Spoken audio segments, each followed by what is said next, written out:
Salut, alors aujourd'hui je vais te montrer comment on peut organiser tes notes et tes pensées avec ton second cerveau informatisé. Tu vas pouvoir découvrir aujourd'hui comment ne plus rien oublier et structurer tes pensées sans effort. On va créer les bases de ton second cerveau pour ne plus chercher après tes documents et pour stocker tout ce qui va être utile pour toi, plus particulièrement tes pensées et ce dont tu as besoin pour travailler. Comme ça, on va mettre en place une disposition qui va être agile pour stocker tes références, tes documents, tes pensées, et aussi ne plus passer des heures dans ton Google Drive à chercher tes fichiers ou tes éléments. Tu vas voir aussi et tu vas savoir comment vaincre l'effet Zeigarnik et organiser tes pensées pour ne plus rien oublier. Et avec ça, avec cette partie-là, tu sauras où stocker tout ce que tu apprends et tout ce que tu peux lire. Alors déjà, pourquoi un second cerveau? Déjà, parce qu'on ne peut pas tout retenir. C'est pas possible. On a, de par notre constitution, deux mémoires. Une mémoire à court terme, et d'après France Alzheimer, on est en capacité de se rappeler de 6 à 8 éléments à court terme, et très rapidement, quelque chose que je vais te dire maintenant. 4, 5, 6, 8 éléments, tu vas t'en rappeler quelques minutes, dizaines de minutes. Mais pour pouvoir mémoriser à long terme, tu seras obligé d'utiliser des techniques de mémorisation, des techniques de rappel, un peu comme quand tu étais à l'école, par exemple, et que tu révisais en lisant ta leçon, en t'interrogeant, en la récitant, en la relisant, etc. etc. Alors, quelque chose qui est important quand on veut rien oublier, c'est de connaître l'effet Zeigarnik, qui vient du nom de Bluma Zeigarnik. L'effet Zeigarnik, ça désigne la tendance à mieux se rappeler une tâche qu'on a réalisée si celle-ci a été interrompue alors qu'on cherche par ailleurs à la terminer. En fait, c'est le fait de s'engager dans la réalisation d'une tâche qui va créer une motivation d'achèvement qui resterait insatisfaite si la tâche était interrompue. Ce qui veut dire que une tâche qui est finie, tu l'oublies. Quelque chose qui n'est pas fini, quelque chose que tu veux garder, quelque chose sur lequel on t'interrompt, ça te crée une tension mentale. Et c'est pour ça que le second cerveau va être important pour vaincre cet effet-là, parce qu'on va pouvoir aller stocker les choses dedans. Alors, en tant qu'entrepreneur, de quoi est-ce qu'on a besoin? On a besoin d'avoir sous la main beaucoup de documents. On a besoin aussi d'avoir sous la main, à proximité, tous nos process, toutes nos procédures pour avoir un niveau de qualité constant. On a besoin de stocker quelque part les milliers, millions d'idées qu'on a chaque minute. Ça fait vraiment partie de l'ADN de l'entrepreneur, c'est d'avoir plein d'idées, plein de choses qui nous viennent à n'importe quel moment de la journée. Et si on ne les stocke pas, ça disparaît. On a besoin aussi de stocker tous les éléments qu'on va trouver sur le net, dans des livres, dans des revues, dans des articles, sur Instagram, sur Twitter, Facebook, j'en passe, c'est des meilleurs. Et surtout, on a besoin d'accéder très facilement à toutes les informations, donc on a besoin aussi de pouvoir faire des recherches. Alors, les objectifs du second cerveau, ça va être de recueillir et trier toutes nos pensées, nos inspirations, nos tâches, nos documents. Alors, je mets mes bofs pour les tâches parce qu'on verra dans une autre vidéo euh, pourquoi il est important d'avoir une gestion de tâches avec un logiciel dédié et si possible, de ne pas stocker ça dans notre second cerveau. Qu'est-ce qu'on peut stocker dans notre second cerveau? Tout ce qui va être surlignage de livres, d'articles, des citations inspirantes qu'on pourrait trouver, des signés qu'on pourrait trouver sur le net, des choses qui viennent de YouTube, de Twitter, de sites, des mémos vocaux, des mémos vidéo, des notes de réunion, des images, des morceaux de leçons, des morceaux de conférences, des histoires, tes réussites, tes mémoires, tes réflexions. En synthèse, ton second cerveau, qu'est-ce que c'est? Ça agit comme une extension de ton vrai cerveau. Donc on va aller y stocker, automatiser et lier toutes nos connaissances et nos process ensemble pour créer un système logique qui va alléger la charge mentale au quotidien. Alors pourquoi ton second cerveau facilite ton quotidien et ton organisation? Parce qu'on va y aller y organiser et stocker toutes les pensées pour se libérer l'esprit, se concentrer sur de nouvelles idées, accélérer les apprentissages ou encore faciliter la production de contenu. Je l'utilise moi à la fois dans mon job de direction et dans mon job de coach, créateur de contenu, et aussi à titre personnel. Donc comment créer et exploiter un second cerveau? C'est ce que l'on va voir maintenant avec l'utilisation de Workflowy, qui est l'outil avec lequel je te fais cette vidéo. Donc c'est quoi Workflowy? C'est une application en ligne qui existe également sur ordinateur, tablette et téléphone, qui va permettre de prendre des notes de manière intuitive et efficace. C'est un outil qui est vraiment formidable pour organiser sa pensée et ses projets. Et on travaille dans cet outil sous forme de bullet point, tel que tu peux le voir depuis tout à l'heure. Les utilisations possibles de Workflowy, elles sont importantes, elles sont variées. Tu peux y prendre des notes, tu peux y organiser tes notes, écrire des articles, créer des formations, gérer des listes, gérer des checklists, gérer un carnet d'adresses, des tâches, des projets, faire du journaling. En tout cas, ça a une structure très simple qui de prime abord peut rebuter. Hein. Moi, la première fois que j'ai utilisé Workflowy, je me suis dit, attends, c'est trop simple, trop presque désuet, on pourrait se dire. Hein. Tu as l'impression d'être dans un Google Docs avec que des bullet points, mais pourtant, c'est super puissant. Donc les avantages de Workflowy, c'est de pouvoir zoomer et dézoomer à l'infini. Hein, tu l'as vu depuis tout à l'heure, je zoome et je dézoome dans la partie bullet point, hein, et je peux remonter à des items, redescendre à des items. Ensuite, Workflowy, l'intérêt, c'est qu'il permet de faire des recherches. Des recherches textuelles, hein, en tapant directement des choses dans la barre de recherche, par exemple Workflowy, hein, et il va aller me rechercher dans tout mon second cerveau, tous les moments, tous les endroits où j'ai écrit Workflowy. Ou alors, on peut utiliser aussi des mots-clés qui fonctionnent sous forme de hashtag, comme ceci, et du coup, on pourra les retrouver plus facilement. L'intérêt de Workflowy, c'est que tu peux aussi partager facilement tout ou partie de ton second cerveau. Et ça, par exemple, c'est très utile. Moi, je l'utilise avec les collaborateurs qui travaillent avec moi dans Booster d'efficacité, en leur partageant, par exemple, le planning éditorial de la semaine prochaine, en leur partageant, par exemple, mes notes sur une réunion, etc., etc. Donc ça se fait en quelques clics, très facilement.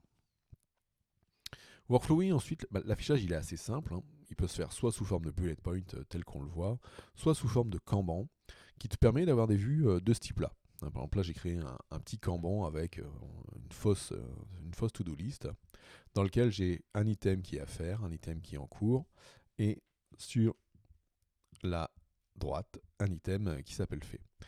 Et du coup, les items, tu peux les prendre et les réarranger comme tu veux. Voilà, l'action 1 est en cours, je la mets là. Tout comme ici, c'est très facile de prendre un item et de le remettre. Voilà, j'ai mis Kanban avant bullet point.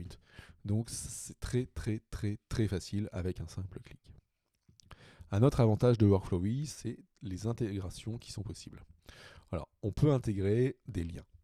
Tout d'abord, des liens externes, par exemple l'accès à un site internet, ou des liens internes, où là, par exemple, si je clique, j'arriverai sur cette page qui est à l'intérieur de mon second cerveau. Donc on peut créer ces liens-là très facilement. On peut aussi aller y stocker des images. Voilà, l'image d'un cerveau, donc au milieu de ta création, hein, ou des notes, ou voilà, en prenant un copier-coller d'une image sur internet quand tu la vois et que tu trouves sympa ou intéressante pour toi, tu peux aller la coller dans ton second cerveau. Ensuite, il y a une intégration à Dropbox, donc ça permet d'aller stocker, faire une sauvegarde de son second cerveau. Une intégration que je trouve assez sympa, deux que je trouve assez sympa, c'est l'intégration à Twitter, voilà, où quand on colle un tweet, il nous met l'affichage réel du tweet, comme ça, il n'y a pas besoin d'aller cliquer pour y retrouver. Et pareil pour YouTube, où quand on met un lien de YouTube, il met directement la visualisation et on peut même lancer les vidéos directement. Hein. Donc ça, c'est la partie intégration et qui est du coup un avantage indéniable de Workflowy. On va voir maintenant quelques conseils pour ton second cerveau. Parce que l'intérêt du second cerveau, il ne va pas être d'aller faire des copier-coller bruts ou de garder l'équivalent de tes douzaines d'onglets ouverts dans ton navigateur. Hein.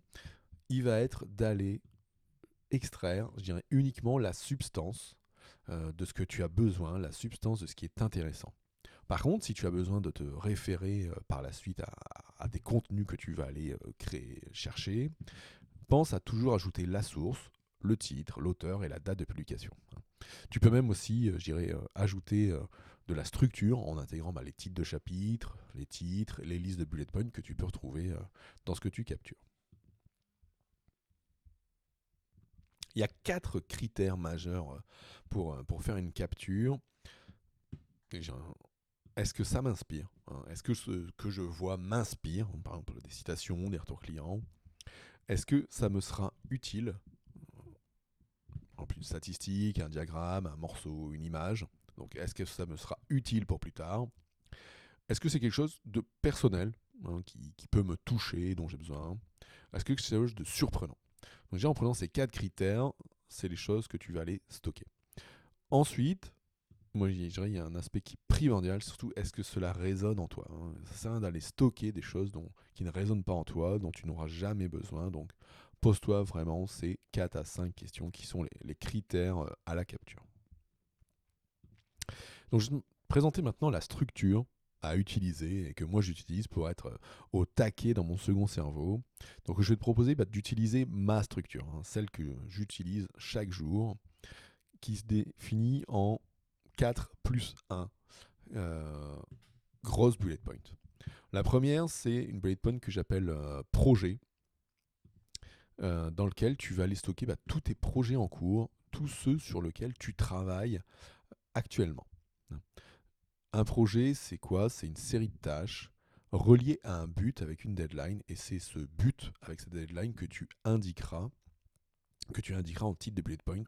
Par exemple, écrire un article de blog sur la nutrition ou sur la productivité, participer à la conférence de la CCI, créer la formation comment organiser tes notes, faire une présentation au comité de direction le 15 mars, bref. C'est là où tu vas stocker toutes tes idées, toutes tes actions. Ensuite, deuxième bullet point importante, c'est l'aspect responsabilité. Parce que tu as des sphères d'activité, tu as des sphères de responsabilité, comparé à un projet qui, lui, va être, je dirais, normé dans le temps. Une responsabilité, c'est un standard qui doit être maintenu, lui dans le temps. Il n'a pas une date d'échéance. Par exemple, la gestion de tes finances, la gestion de ta santé, la gestion de ton travail, la gestion de ton business, la gestion de ta famille, de tes amis. Donc ça, je dirais, ce sont tes responsabilités, tes casquettes. Un petit exemple, quand on est entrepreneur, hein, si tu es solopreneur ou même entrepreneur avec une équipe, on a plusieurs casquettes. La casquette de commercial, la casquette de marketeur, de community manager, de comptable, de manager. Et donc, c'est ça tes sphères de responsabilité. Donc, c'est ici où tu vas aller stocker tout ce qui est en rapport avec ça. Ensuite, troisième item de structure que je te propose, c'est un répertoire, une bullet point référence. Tu vas voir ça un peu comme des rayons de bibliothèque, de médiathèque, par sujet majeur. Le but, ça va être d'ajouter des liens vers ces références dans tes projets et tes responsabilités pour toujours avoir tout sous la main au moment de ton passage à l'action. Si je prends un exemple d'items de référence, tu pourrais avoir productivité, yoga, prise de parole en public, jardinage, prise de notes, histoire de la Seconde Guerre mondiale, etc. Ensuite, un item important, l'item d'archive, où tu vas aller déplacer. On a vu qu'il était très simple d'aller déplacer une bullet point. Donc où tu vas aller, donc cet item archive, tu vas aller y mettre tout projet ou toute responsabilité qui est mise de côté, alors temporairement, un projet qui s'arrête et que tu reprends que dans 3 mois, ou définitivement. Le projet est terminé, je le mets de côté, mais par contre, ça me permet de garder ce qui a été fait, de l'avoir sous la main pour pouvoir le retrouver par la suite. Ensuite, alors en dessous, alors toujours avec un aspect à trier, on va aller stocker tout ce qui peut venir en tête. Tout ce qui peut venir en tête, tout ce qui devient au fur et à mesure de la journée, dès que tu as une idée, paf, tout workflowy, tu le stockes. Et ensuite, à intervalles réguliers, ces items-là, tu iras les prendre et les stocker au bon endroit. Voilà, tout le reste qui me vient en tête, ça va dans archive ou ça va dans productivité, etc. Donc voilà, moi la structure que je te propose d'utiliser, qui est celle que moi j'utilise, qui est la structure qui vient d'un Américain qui s'appelle Tiago Forte, dans son livre Building a Second Brain, sur lequel il a fait aussi des formations, des accompagnements collectifs, et que j'utilise suite à ce que j'ai pu analyser de son blog. Donc cette structure, voilà, vient de Thiago Forte. Donc on va maintenant passer à l'action avec un exemple. Déjà, ce que tu vas pouvoir faire, c'est de créer ton accès à Workflowy avec le lien qui est sous la vidéo. Donc, mets en pause ou ouvre un nouvel onglet et rends-toi très facilement sur https://fabien.coach/workflowy. Hop, voilà, il y a le lien. Voilà, le lien s'est créé, tu vois, même quand on écrit, il reconnaît les liens. Donc tu y vas, tu crées ton compte, c'est gratuit. Euh, c'est gratuit dans un premier temps, c'est gratuit jusqu'à un certain nombre de bullet points par mois. Et tu verras, c'est super pratique et c'est très facile. Et d'ailleurs, on va faire une petite démo là, maintenant. Donc comment ça va se passer une fois que tu auras créé ton compte?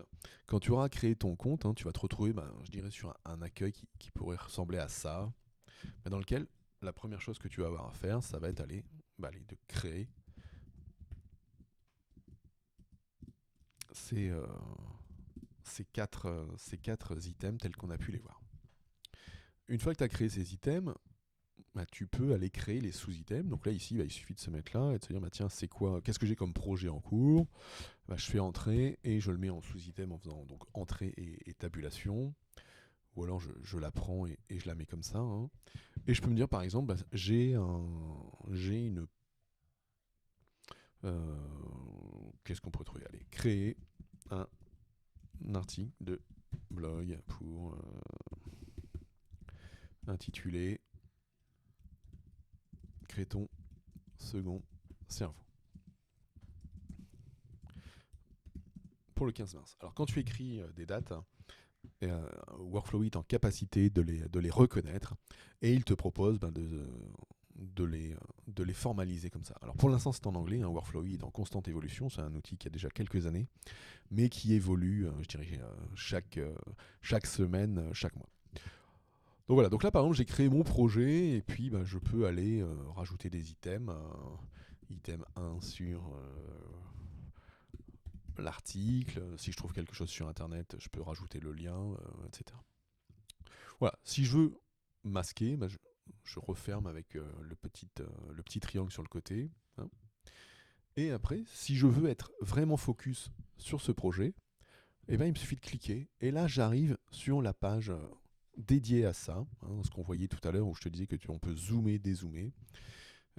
Et je peux aller, item 2, item 3, item 4, et on peut rajouter des notes.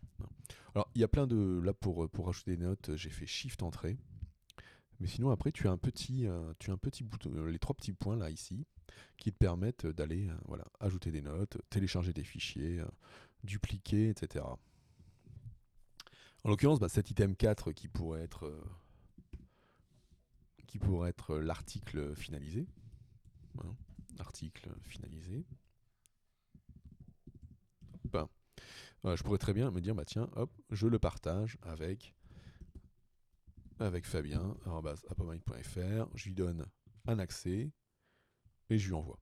Ou alors, je pourrais très bien me dire, tiens, je crée un lien où toutes les personnes qui ont ce lien pourront accéder à cet item. Donc comme ça, tu peux partager une bullet point ou tout un ensemble de bullet points. Alors attention, si tu partages cette bullet point, créer un article, ça partagera automatiquement tout ce qui est en dessous. Je te mettrai au fur et à mesure de la création quelques templates, parce qu'on peut aussi se créer des templates pour gagner du temps. Donc voilà comment utiliser Workflowy pour faire ton second cerveau. Je vais te montrer par exemple, si je crée une référence, par exemple, moi ma référence tout à l'heure j'avais parlé de productivité. On va parler par exemple, admettons j'ai suivi la formation de Thiago Forte sur le second cerveau, lien de la formation, blablabla. Au moment où je vais...